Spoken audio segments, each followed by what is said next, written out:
was all the more shocking because Deir Yassin had declared its neutrality. A Zionist monthly had noted this before the attack, and the New York Herald Tribune described it as practically the only village in the Jerusalem area not to seek Arab protection. Jewish neighbors from Givat Shaul, who had a non-aggression pact with Deir Yassin, rushed to the scene horrified, calling the attackers murderers and bandits.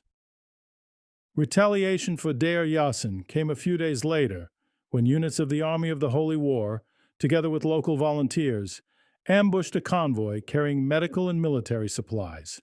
In the convoy were medical personnel and students, wounded Lehi and Irgun fighters evacuated from Deir Yassin, and Haganah soldiers.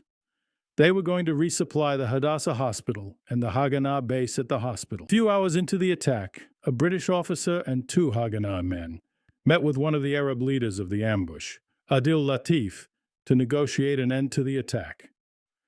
The Arabs proposed that all the weapons being transported be surrendered, and all Jewish men capable of combat be taken prisoner. Negotiations were suddenly interrupted when Latif was shot down.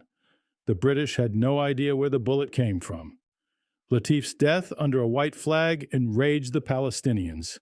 Shouting for Deir Yassin, they descended on the convoy. After a 7-hour firefight, 79 were dead, including doctors, nurses, students, patients, faculty members, Haganah fighters, and 1 British soldier. At that point, the British intervened to save those in the convoy who were still alive.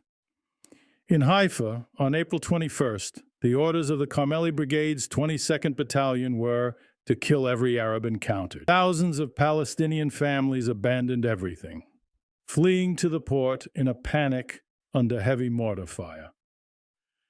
Haganah snipers picked off civilians as they fled.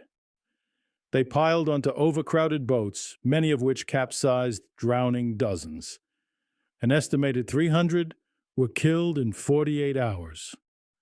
When 300 Palestinian villagers tried to march to Haifa's aid, the British blocked them.